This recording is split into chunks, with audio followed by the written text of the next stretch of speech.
Olá, seguidor e seguidora do Portal A Rede que nos acompanha nas plataformas digitais. Eu sou Cadu Mendes e a gente aqui no Grupo A Rede volta a debater o tema eleições. Mas não se tratam das eleições municipais, a qual eles passaram recentemente e elegeram a nova prefeita da cidade. Ou melhor, reelegeram a prefeita da cidade.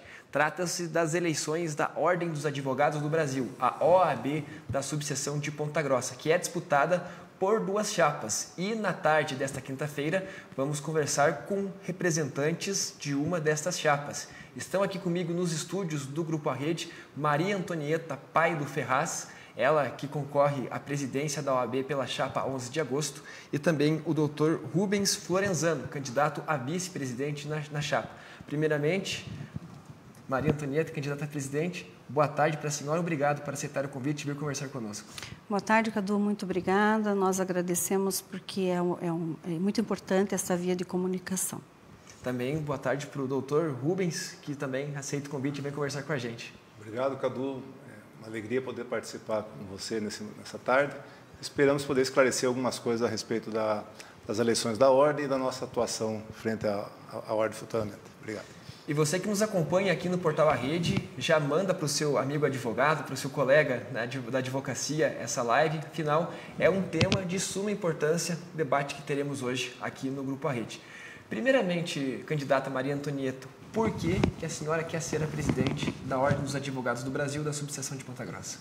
Muito obrigada, Cadu, por essa pergunta, porque ela é bem importante. Eu acho que ela é o pressuposto para que eu consiga explicar a experiência e a relação das propostas. Na verdade, eu tenho 22 anos de ordem, de instituição de ordem, onde eu já caminhei desde o Conselho da Subseção, vice-presidência, Conselho Estadual, e não vou falar aqui, né, uma questão mais resumida. E então eu achei que, agora, eu tinha pensado que já havia contribuído bastante com a ordem. E, nesse sentido, portanto, tive um convite de um grupo de Ponta Grossa, mas agora eu quero frisar principalmente de Curitiba, da seccional de Curitiba, em virtude da 11 de agosto não estar naquele momento mais com o candidato. E então, eu sou muito amiga do anterior que pensava em sair para a candidatura e foi assim muito refletido, mesmo perante esse grupo de Curitiba, que é da seccional, da 11 de agosto. E então eu resolvi dizer o sim para a ordem, porque é ela quem nos chama.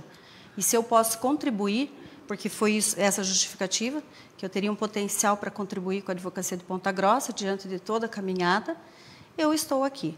E o principal motivo, então, é a contribuição em prol de uma advocacia plural, em prol de valorização da advocacia, em prol de continuidade de muitos projetos que o Jorge Sebastião, atual presidente, fez, e em prol de avanço, principalmente com as atuais propostas que nós estamos trazendo.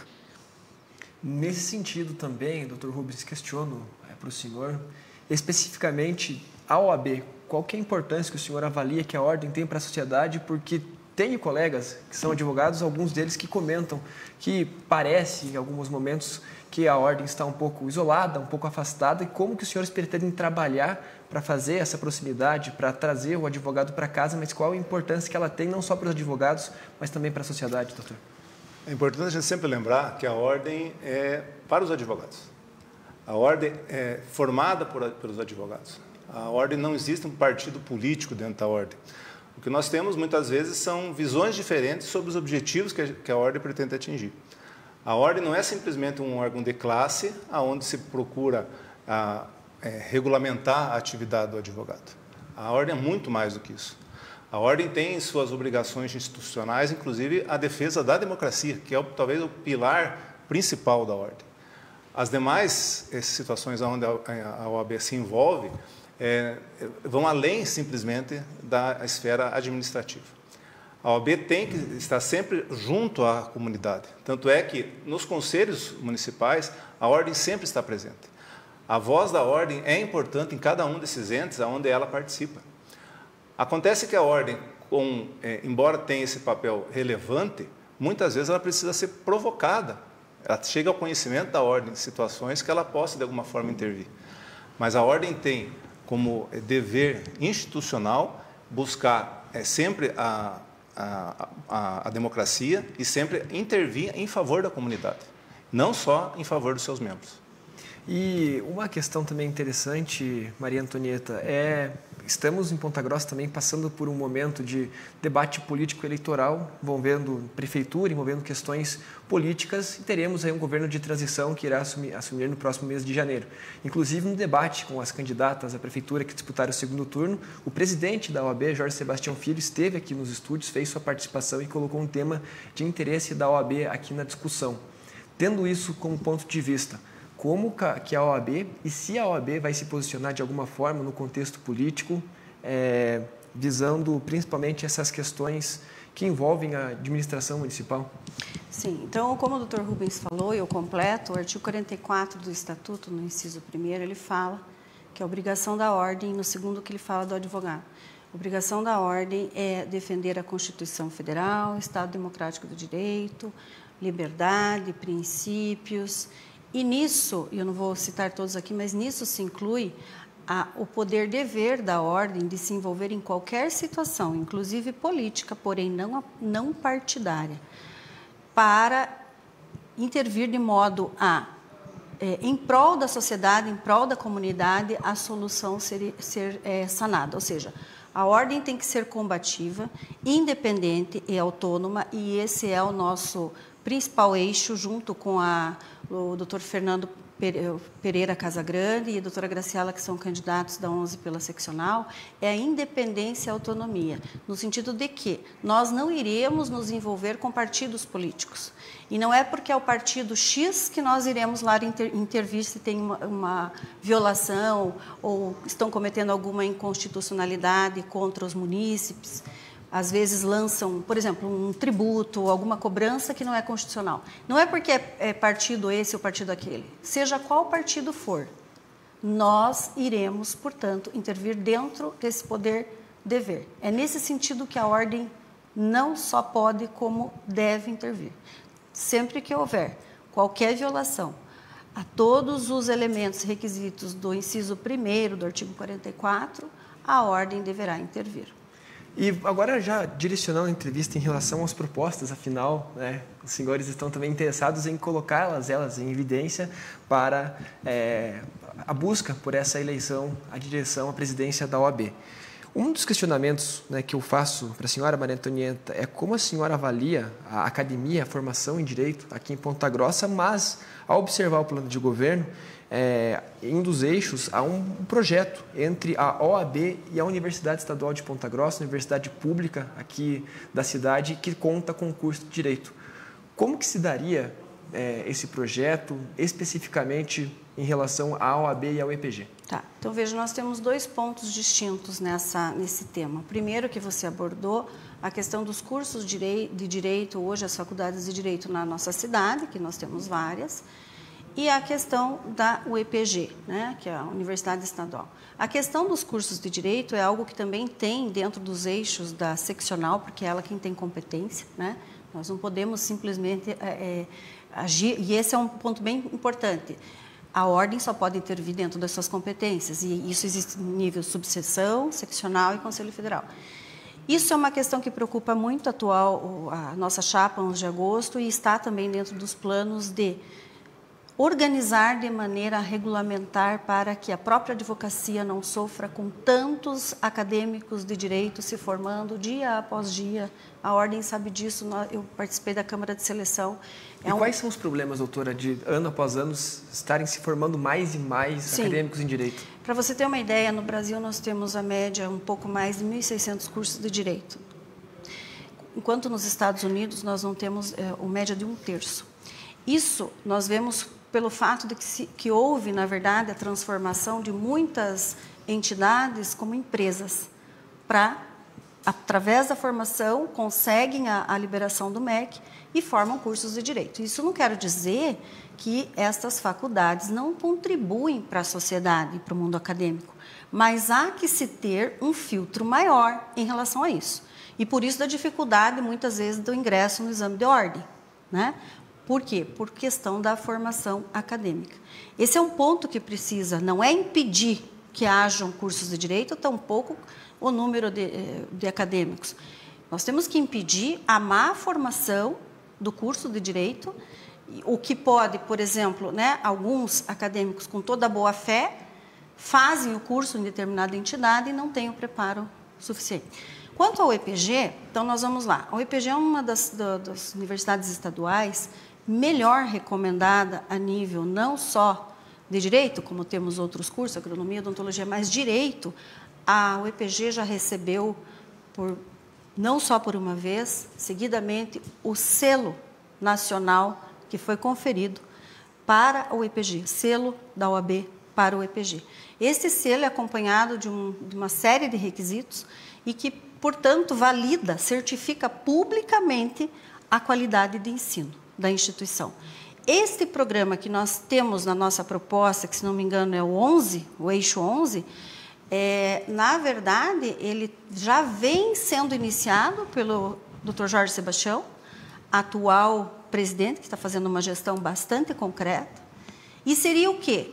Manter, inclusive, a ideia é manter, portanto, esse convênio entre OAB e o EPG, para que nos cursos de mestrado, que tenham áreas destinadas, interessadas para os advogados, eles possam, portanto, ter bolsas, teremos um número de bolsas destinadas à advocacia. Então, elas seriam como, não é uma cota, são destinadas por convênio para a advocacia. Então, os nossos advogados da subseção de Ponta Grossa, que têm interesse, necessidade em fazer um mestrado, porque querem seguir uma carreira acadêmica, dar aula, eles ou não querem fazer e continuar só advogando, ou as duas coisas ao mesmo tempo, ele pode, portanto, fazer na medida em que ele se propõe a uma avaliação e passa por aquela avaliação. Então, se temos 2 vagas, aquelas 2 que forem avaliadas irão, portanto, concorrer para essa caminhada do mestrado. A senhora mencionou no começo dessa resposta a relação da formação, que às vezes os acadêmicos podem sair não tão preparados para a realização do exame da ordem. Nesse sentido, pergunto para o senhor, Dr. Rubens, em que maneira, né, os senhores avaliam a atual composição do exame da ordem dos advogados do Brasil? Veja, o exame da ordem, ele objetiva avaliar que esse acadêmico recém-formado, ele tenha uma capacitação mínima para que possa ingressar nos quadros da ordem. Mas isso não é exclusivo da OAB. Existem outras profissões que também utilizam a forma de provas para fazer a avaliação. Ocorre que, infelizmente, há um grande índice de reprovações, porque, infelizmente, esse acadêmico está saindo da faculdade não devidamente preparado. Mas isso não é uma exclusividade de faculdade pública, faculdade particular. Infelizmente, alguns cursos não estão preparando esse acadêmico da forma adequada para que consiga lograr êxito. Em razão disso, a OAB procura não fazer um exame onde não seja possível esse acadêmico ingressar no quadro, mas que ele tenha esse conhecimento mínimo para que possa representar bem o seu cliente e não causar prejuízos a ele. Não só financeiros, mas uma defesa mal preparada, uma defesa feita de forma incorreta, os prejuízos que vai trazer à parte são muito grandes. E a OAB não pode concordar com isso. Então, esse acadêmico que quer entrar no quadro, realmente ele precisa ter uma preparação mínima para que possa fazer parte dos quadros da OAB. Também temos um dos eixos das propostas, a questão da advocacia jovem. O que seria esse eixo? Qual seria a proposta para essa área? A jovem advocacia hoje, Cadu, ela é a espinha dorsal da ordem. Nós temos aqui em Ponta Grossa um número de advogados de aproximadamente 2.900, não todos regulares, e neste módulo, neste número, nós temos quase pelo menos a metade de advocacia jovem. O que é a jovem advocacia? São aqueles advogados até 5 anos após a formatura, após a colação de grau, certificado, que começam a atuar. Essa é a jovem advocacia, então não são só os jovens em idade. Esta jovem advocacia, hoje, ela é cuidada pela subseção de Ponta Grossa por comissão da jovem advocacia. A nossa proposta traz transformação desta comissão, assim como da mulher advogada, assim como de prerrogativas, que são, portanto, raio-x de toda a subseção, ou da ordem como um todo, serão transformadas em diretoria.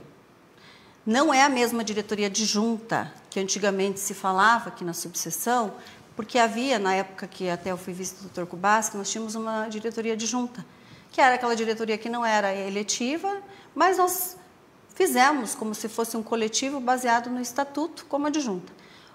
Agora, atualmente, nós iremos, então, criar efetivamente, com a natureza jurídica de diretoria, isso existe previsão no regimento interno da OAB, e, portanto, como fazermos, esse é o primeiro ponto, a transformação em diretoria, o que traz para estes nichos, jovem advocacia, vamos falar, um maior desenvolvimento e atuação e eficaz, né? Mais eficaz na sua atuação.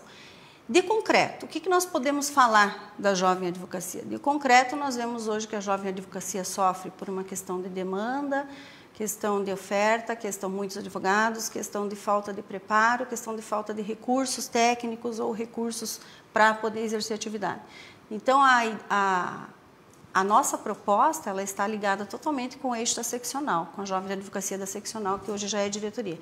E nisso existem previsões. Primeiro, nós iremos, né, o advogado vai ter todo o retorno da anuidade que ele recolher no ano em prol da sua formação e capacitação. Então, isso envolve a jovem advocacia. Então, a ESA, que é a Escola Superior da Advocacia, então aqui nós já estamos ultrapassando a história do estudo jurídico, uma comissão de estudos jurídicos na subseção. Nós teremos a ESA para todos. Esta ESA, portanto, como escola, vai proporcionar a escolha do advogado, inclusive jovem, para o curso que está lá à disposição. E ele tem um crédito, de acordo com o valor da anuidade, e ele vai ter toda essa restituição como crédito para escolher os cursos que para ele são importantes. Outra questão são estratégias, eu não falo cursos, eu falo estratégias e ações de capacitação, de marketing jurídico, de formação de questão relacionada a como atender o seu cliente, a questão de gestão de escritório, tudo isso com projetos desenvolvidos pela diretoria da Jovem Advocacia em conexão com a estadual. Outra questão é, hoje nós enfrentamos o problema da inovação tecnológica. Então, esse é do eixo 8, porque uma coisa acaba puxando o outro, e aí inclui muito a Jovem Advocacia. Nós temos hoje a inteligência artificial, e aí tem muitos advogados que, eu tenho recurso, mas eu não sei usar devidamente. E aí ela evolui muito rápido. Eu não tenho recurso. Puxa, eu queria fazer um podcast, inclusive, do meu marketing de trabalho. Então, essa tecnologia, ela traz um avanço, uma facilitação, mas, ao mesmo tempo, a ordem precisa dar estrutura, principalmente para a jovem advocacia. E aí que nós temos o nosso projeto CITA, Centro de Tecnologia e Inovação e Inteligência Artificial. O que seria esse CITA? Um espaço pequeno, em que nós teríamos todos os recursos de tecnologia, como se fosse mais ou menos esse espaço, só que bem menor, com alguém dentro da ordem, né, uma assistente de tecnologia, para que esse advogado quer fazer marketing, quer fazer sua foto profissional, quer gravar um podcast, quer o seu marketing jurídico de trabalho, e o que pode e o que não pode fazer, porque existem restrições para essa propaganda. Então, nós seríamos esse centro de inovação e tecnologia, e para a utilização da inteligência artificial, haveria, então, projetos de treinamentos e informações. Na medida da necessidade, pensamos em trimestral, para alguém, sem cobrança nenhuma, sem ônus nenhum para o advogado, instruir esses advogados a respeito do uso dessa tecnologia, o que para ele é necessário, e o uso da inteligência artificial. Outro ponto também bem importante em relação a isso é a ideia do nosso projeto de uma parceria com um sistema que nós temos, que publica jurisprudência, doutrina, mas ele é pago por mês, né? E muitos advogados não têm condição de pagar. Então, que é o IUS Brasil. Então, por exemplo, lá na seccional existe um projeto para os jovens advogados, advocacia iniciante. O nosso projeto aqui, a nossa intenção, não é só para a jovem advocacia. E a intenção é para que mantenha-se isso, mas aonde? Nos escritórios? Impossível. Dentro dos escritórios compartilhados que já existem na ordem. Então, o advogado que não tem, precisa, ele vai lá no escritório compartilhado, ele vai conseguir ter acesso. Ah, mas tem o Google, tem tanta coisa. Mas às vezes no Google você não encontra aquilo de modo detalhado em relação correspondente ao fato e aos pedidos que você precisa numa determinada demanda. E o ius Brasil ele é extremamente atualizado. Então, essa é, por exemplo, uma das questões relacionadas à jovem advocacia. E outra questão que é bem importante é o NVA, Núcleo de Valorização da Advocacia, que é a forma de valorizar concretamente a advocacia, que também será um NVA para jovem advocacia, que eu poderia explicar mais detalhadamente, se você me permitir depois. Exatamente. Uma das questões que é colocada lá nos eixos, né, nas propostas, é a questão da valorização da advocacia. Inclusive, eu questiono para o Dr. Rubens, porque quando se fala em OAB, em Ordem dos Advogados do Brasil, os leigos no assunto acreditam que justamente, né, a pauta principal seja essa valorização da advocacia. Mas, se os senhores estão propondo e colocando isso, né, como proposição, né, nesse momento, não está tão óbvio assim dentro do contexto desse debate essa valorização da advocacia dos advogados.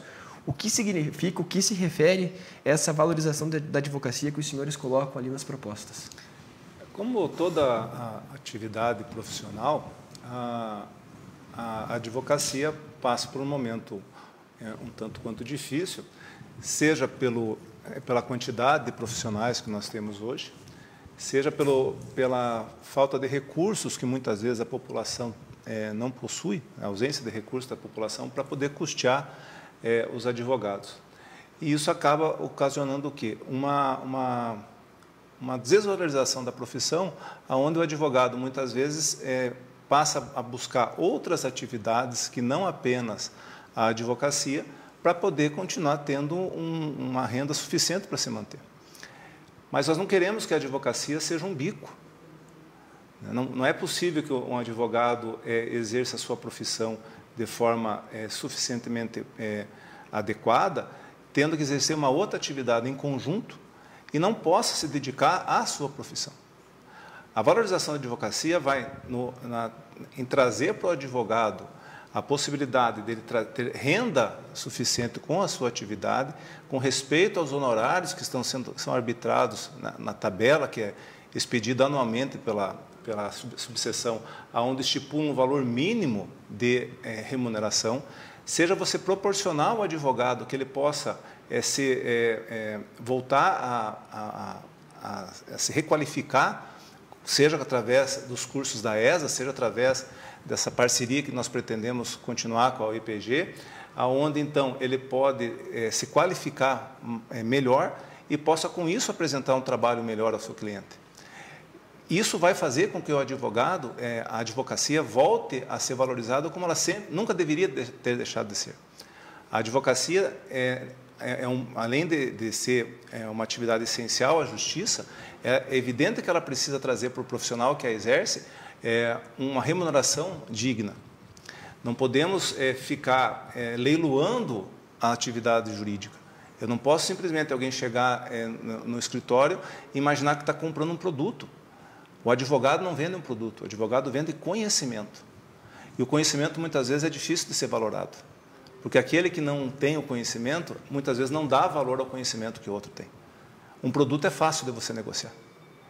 Eu digo que o celular vale tanto, se você aceitar, perfeito. A advocacia, o conhecimento jurídico não é um produto.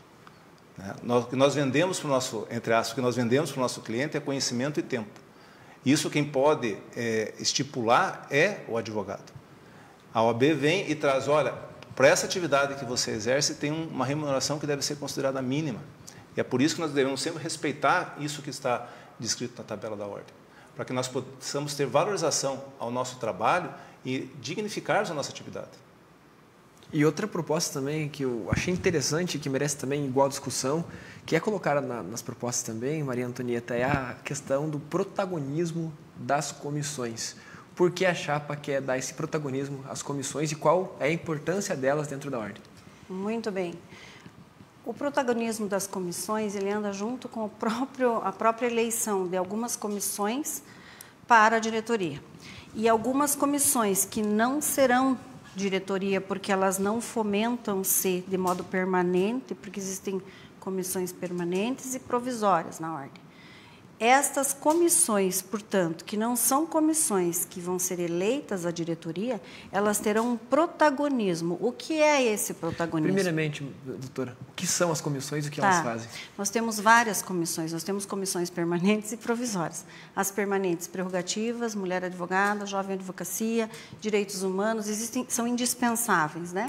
Agora, existem outras provisórias. Por exemplo, uma que no nosso projeto aqui é a questão a Comissão da Cultura e Cidadania, que envolve uma série de atividades e projetos envolvendo o meio ambiente, a campanha atual, envolvendo a escola pública, envolvendo a sede da ordem, bem-estar para os advogados e sua família, envolvendo a questão cultural dos advogados, envolvendo cidadania envolvendo a sociedade em questões de cultura, coral e etc.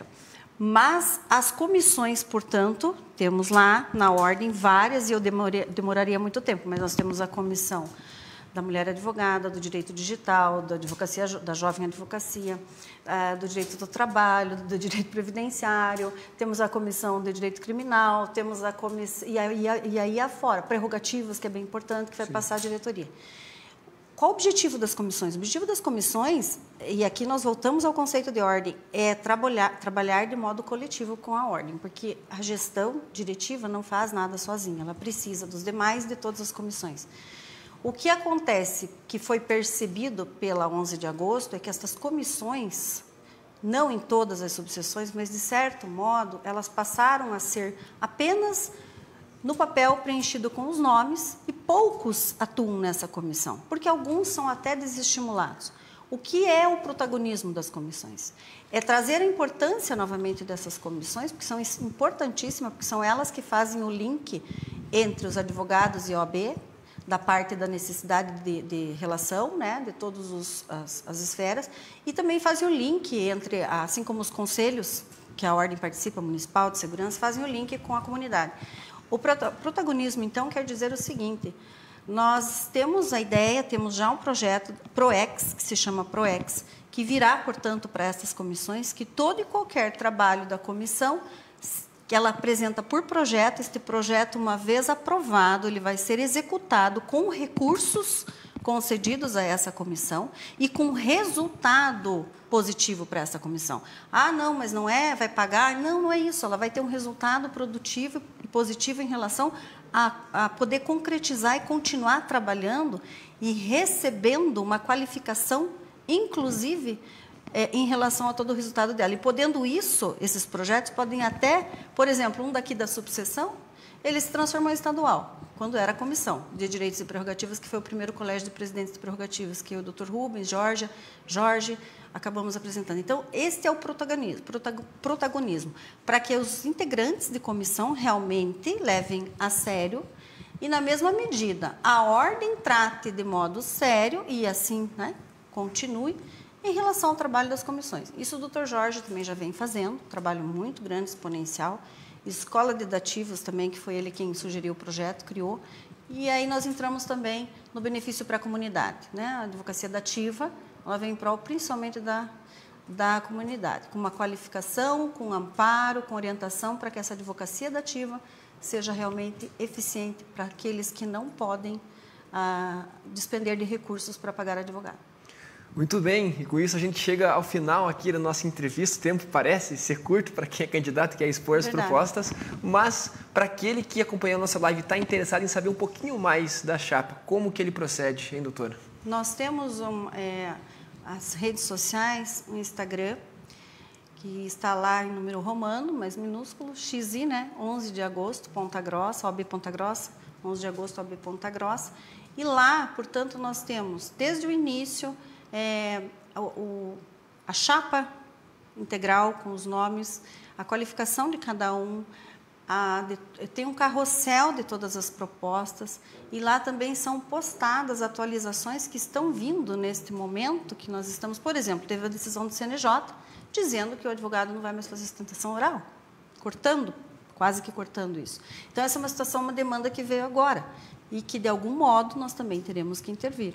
Ah, mas a subseção intervém no Conselho Federal? Não, a seccional. Mas só que tudo, a ordem é uma coisa só. Nós temos que, às vezes, por uma voz do interior, levar para a seccional e a seccional, então, se movimentar. Que é o exemplo também das eleições diretas, que é algo que precisa urgentemente ocorrer no Conselho Federal, que também está tendo um certo desvio da sua função institucional e por isso que a nossa classe de advocacia talvez esteja tão relegada, desvalorizada e despatrimonializada, tanto culturalmente como materialmente. Muito bem, agradeço a presença da senhora e o espaço sempre fica aberto aqui no Grupo A Rede, doutora. Nós aqui agradecemos a todos os que ouviram as nossas proposições e o nosso objetivo realmente é um processo eleitoral construtivo, positivo, em prol e que tudo coopere para o bem e em prol da comunidade pontagrossense, viu? E também para o bem da advocacia de Ponta Grossa. Muito obrigada a todos. Eu acho que o doutor Rubens vai fazer. Exatamente. Também, doutor Rubens Lorenzano, obrigado pela presença e o espaço sempre estará aberto aqui no Grupo A Rede. Agradeço muito a oportunidade de a gente poder expor, ainda que rapidamente, as nossas ideias. E é importante que nós deixemos claro que a nossa chapa não é uma chapa de um grupo. Não. É uma chapa de advogados que buscam o melhor para a advocacia pontagrossense, a advocacia estadual. E sempre vamos estar à disposição. Né? As propostas que vierem, que quiserem nos fazer, sempre serão aceitas, sempre serão levadas em consideração. E muito obrigado pela oportunidade. A gente também agradece a você, seguidor e seguidora do Portal A Rede, você que é advogado, advogada que acompanhou esta live, ela fica disponível daqui a pouquinho em todas as nossas plataformas, no YouTube, no Facebook, principalmente no nosso site, arrede.info, onde você também confere demais temas e assuntos que circulam por Ponta Grossa e pela região dos Campos Gerais. Essa série de entrevistas tem continuidade amanhã, na sexta-feira, a partir das 2 horas da tarde, quando entrevistaremos representantes da chapa indispensável. Mais uma vez, agradeço a você que nos acompanhou nesta live e nos siga e nos acompanhe, porque você sabe, se aconteceu, está na rede.